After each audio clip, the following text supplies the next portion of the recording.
Le garçon, il a un zizi et la fille, elle a une zézette. Alors, tout le monde est d'accord avec ça? Oui. On va aux ateliers? On y va. Allez, c'est parti.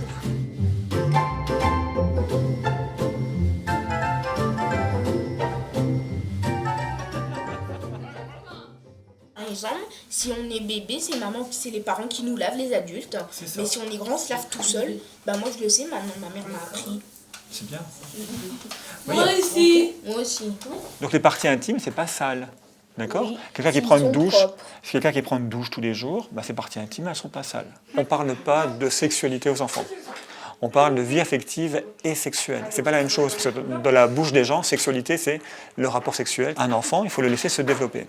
Et un enfant, à l'âge de 3 ans, en tant qu'adulte, on doit déjà faire de l'éducation à la vie affective et sexuelle. On doit lui dire que son corps lui appartient et que personne n'a le droit d'y toucher. Si un adulte ou un autre enfant touche ses parties intimes, eh bien, il va devoir en parler, en référer à un adulte qui, lui, du coup, va pouvoir le protéger.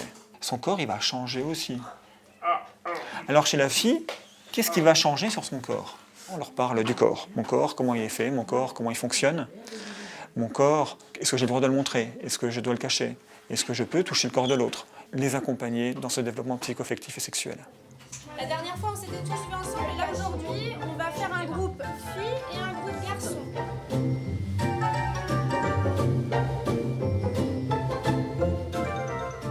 On s'est rendu compte que plus on abordait ce thème-là en amont, chez les tout petits, et moins après on avait ce qu'on appelle des déviances sexuelles ou même des entrées dans la sexualité précoce. On lève des tabous, on permet à l'enfant justement de s'approprier son corps, de savoir ce qu'il veut, ce qu'il ne veut pas, et souvent chez les personnes handicapées, on leur laisse malheureusement pas trop aussi cette possibilité-là de choisir. J'ai mis des lunettes cœur pour être dans le thème un petit peu de l'amour, des relations, de l'intimité. En érection, c'est quand le pénis, en fait, il va devenir dur. Les filles, est-ce qu'elles ont un pénis, elles? Non. Une vulve. Je suis fière de toi parce que tu te souviens du bon nom, pile poil. On a tous des parties intimes et c'est à nous. C'est votre trésor. Ton corps, c'est ton trésor.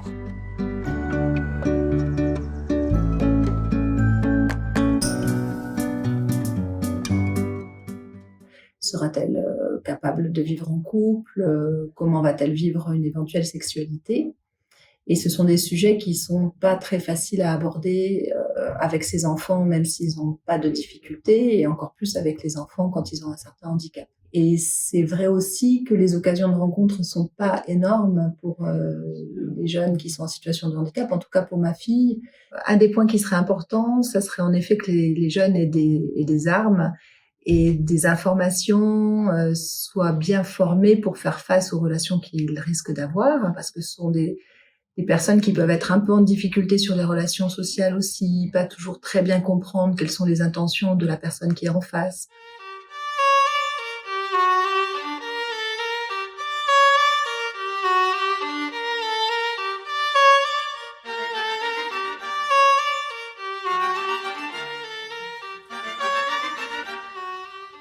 Parce qu'elle nous empêche, les parents. Quand on est avec notre maman, on n'arrive pas à voir notre fille. Il faut être tout seul pour discuter avec elle, passer du temps avec elle. Parce qu'après, ils seront jaloux, tout. On va arrêter pas de m'appeler, tout. Pour que tu rentres, tout, arrête de voir des filles. Je pense que mes parents me voient comme un bébé. Bah oui, j'ai envie de faire ma vie. J'y arrive pas. J'ai envie de trouver l'amour, et puis voilà.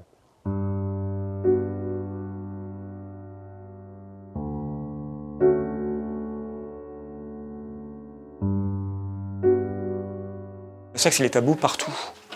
Et encore plus dans le milieu du handicap. Parce que quand on leur parle, c'est justement des choses qui font peur. Attention, tu risques de tomber enceinte. Attention, tu risques d'avoir une infection sexuellement transmissible. Voilà, on sait parler que des choses négatives. L'enfant est considéré comme un ange. Donc il va grandir, c'est un ange. Et les anges, ils sont asexués.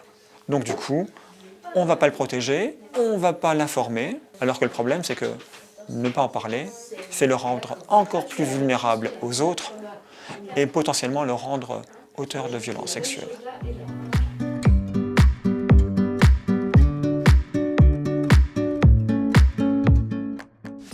Je vais voir des escort girls. Et c'est des femmes qui font les prostituées. Je n'avais pas de copine, alors c'est pour ça que je suis allé sur les sites là.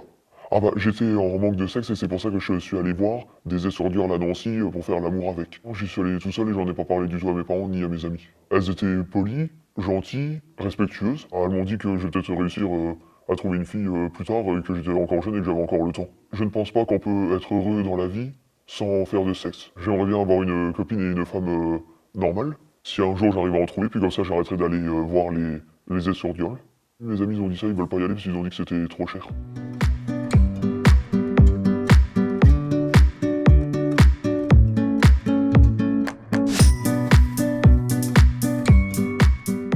Il est temps de lever ce tabou et de permettre aux personnes en situation de handicap l'accès à une vie affective, intime et sexuelle.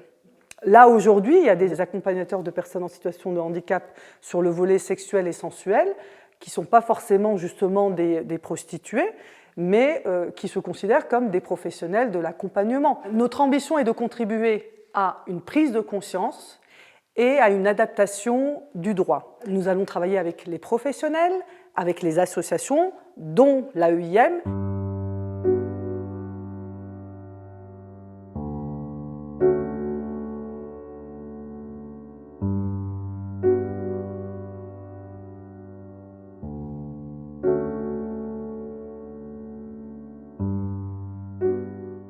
Le problème, c'est les éducateurs qui sont derrière nous et puis les résidents qui sont en dehors de la chambre, mais des fois, c'est pas facile. Ils nous surveillent, ils nous guettent et tout ça.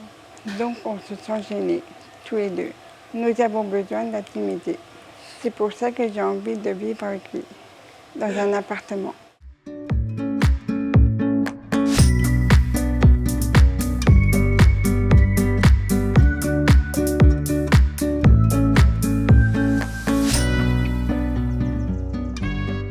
C'est les parents qui ont dû avoir, ils ont dit ah bah tiens mon fils il s'en va.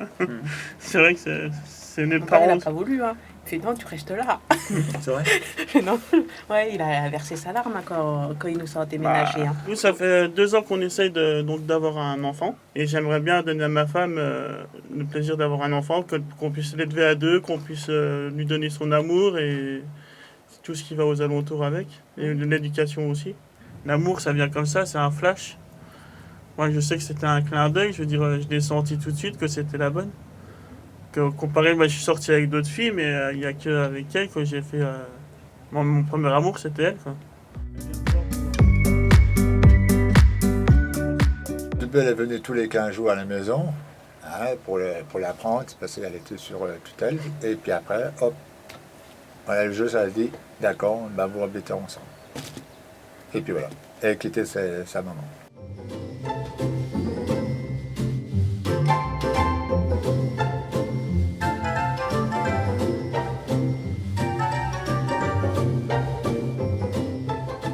On est en situation de handicap, certes, mais il ne faut pas qu'on soit mis de côté. C'est pour ça qu'on essaye de se battre tous ensemble pour qu'on se fasse accepter. Nous, on a droit à la vie active, à une vie sexuelle déjà, à un désir vie sexuelle, à l'amour. Alors, plus on sera nombreux, plus on sera fort.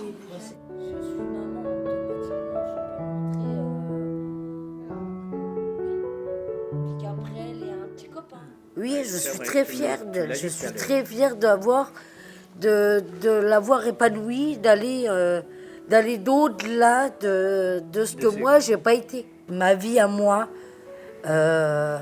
c'est d'être maman, d'avoir une fille de 13 ans qui m'aide beaucoup. Mais qui est importante. Qui est importante. Hein, et qui amène de la fierté.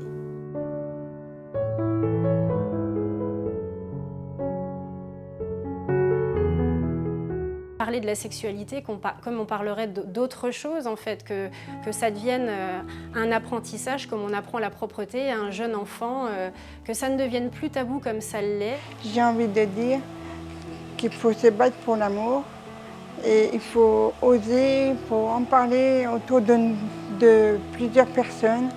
Même si on n'ose pas, il faut vraiment y aller.